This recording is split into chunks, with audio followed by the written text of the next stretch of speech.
Welcome back to the Cozy Cottage Homestead. Today we're going to be talking about something that you may or may not have known was edible, and you may even have it growing at your home. So have you ever been to the zoo? Have you ever pet on an elephant? Oh, better yet, have you ever ridden on an elephant? Yes, me and my son rode on an elephant and on a camel before. I'm wondering if you have. Most everybody's been to the zoo, right? Well, these are elephant ears. These are some of the smaller ones that I picked. So I want to share with y'all today that if they are prepared correctly, they can be eaten and consumed and are even considered staples on some of our tropical islands. Let's get into that and we'll talk about it and see if maybe you have elephant ears growing on your property that maybe it's an overlooked food item that can add nutrition to your diet in a survival type of situation. Welcome back to the Cozy Cottage Homestead. Y'all know what's better than being frugal is free, and it is free to like, share, and subscribe. And thank you for leaving those friendly comments. So yes, it's true. Elephant ears are edible if prepared correctly. Fighting with the sun today, so I'm not sure if I'm even in focus, but that's okay. So I wrote down some information. I'll get through it as quick as I can because it is hot. But the leaves and the stems and the bottoms, which some people call tubes, some people call them tubers, some people call them rhinestones, and some people call them bulbs. On some of the tropical islands, they call them pome. Let me see if I said that right. Corms. So those little roots that we plant every year that are the bulbs, which is commonly what we call them, are actually edible if prepared correctly.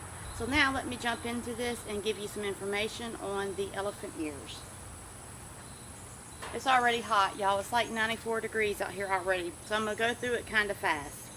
Elephant ears, the plant and the tubes, the bulbs, or the corms are edible if properly prepared right, also known as toro. The leaves contain a calcium, I'm going to butcher this word, oxalate crystal that can be irritating to your skin and cause a burning feeling in your mouth and your lips. So some people are allergic, and even if you're not allergic, it has that agent in there, those crystals that can cause skin irritation. So you might want to wear gloves if you have sensitive skin. And this is the elephant ears behind me, which is why I'm trying to shoot this video right here. It is hot and I am sweating bullets already, but we're in the south, so what do you expect? The camera is in the shade, so y'all are in the shade and I'm standing in the sun, so whatever. Okay, so you do not want to consume the elephant ears, the stems, or the tubes or the bulbs raw. You want to cook them by boiling them. You can boil the leaves and the tubes several times. So you would boil it, bring it to a boil for about 10 minutes, and then drain the water and then boil it again. Do it at least twice, and that gets all of the crystals that's in them out. So you have to cook them because that's what neutralizes the crystals in them. So you want to peel the outer skin on the tubulars or the bulbs after cooking. So some people peel it before, but you can peel it after. Some people find it easier after it's been boiled. The leaves can be steamed, boiled, used in vegetable wraps, just like, you can grill meat in it on the grill instead of like a low carb wrap. There's a lot of delicacies in other places, how they wrap food and vegetables and meats and stuff in the elephant ears. They can be steamed, they can be stir fried, they can be fried. The tubers, the bulbs, the corms, you can boil them like potatoes, roasted them, mashed them in place of potatoes. The bulbs, the tubers, the taro root in some cultures is made into a paste called pali, which is a food staple in Hawaiian cuisines. Chances are, if you have been to Hawaii or places like that, You probably have eaten elephant ears or the tubulars that you probably just didn't even know it. It's also known as the potato of the tropical world. Medicinal uses: treating digestive issues, antibacterial agents, skin issues. They say if you have a wart or a skin infection, you can use the sap to rub on it and it will help sanitize it and disinfect it and ultimately heal it.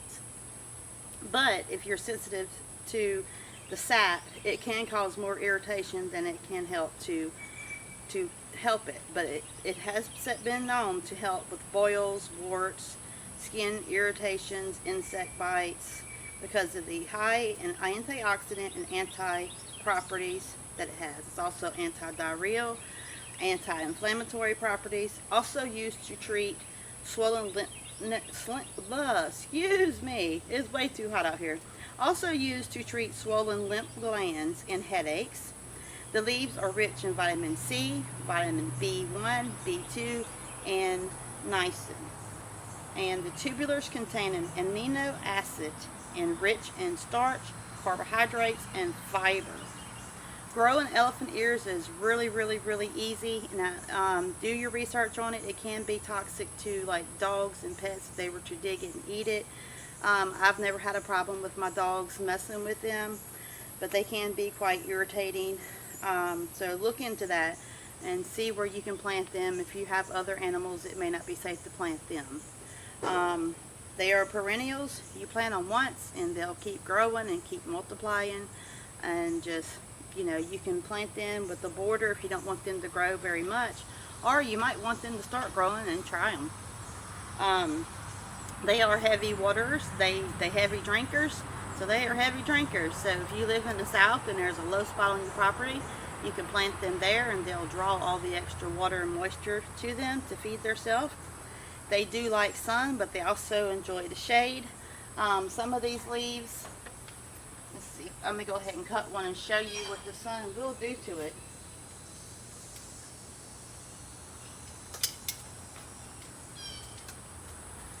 So around the edges, if I can come in closer, around the edges it does start to get burnt. But since I'm going to be doing a recipe with this on a second video, I'm just going to cut all of the burnt from the sun off. But look how beautiful, y'all. So I'm going to cut off all of that. So that, you know, you don't want to eat that part because it's burnt from the sun. But they still grow good here in the south. So whenever you get ready to prepare them, I know I'm going to jump the gun a little bit, and I'll do it again on the other video. I'm sorry for those of you that think I repeat myself too much. But sometimes I think as a content creator, I'm just trying to make sure I cover everything that's on my notes so that I don't forget anything. So please forgive me if that irritates you. So you want to take out the stem, just like you would do on collard greens or something like that. You just want to cut that stem out, and the veins that are on the back of the leaf. And then you would just boil this whole thing, or you could cut it up if you were using it to stir fry, depending on what you were using it for. Now if you were using it to wrap up meat and stuff, you would boil it, and literally, I'll show you kind of a little preview here. You would just wrap it up with your content in it, and it makes a beautiful wrap, kind of like a cabbage roll. So you can put a lot of good stuff in there and bake it and cook it. There's lots of things you can do with elephant ears, but you have to prepare it correctly. So I know I'm going to repeat that, but if it's not processed correctly, it can make you sick. So you have to do your research and read up on it and see for yourself if it's something that maybe you want to try to grow or try to consume on your own homestead. And I'm thinking more or less like it's not something I would want to eat every day, but I know people on the islands eat it every day. But I'm thinking like in a survival situation, it's a great peace of mind knowing that there is something else growing on my property that I can use and I can consume if done correctly to provide food for myself or for my family.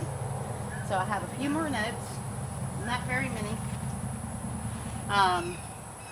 Actually, I think that was all of my notes. So I will do another video. It is hot, very hot, y'all. But I did want to do this because I did mention that elephant ears were edible on another channel.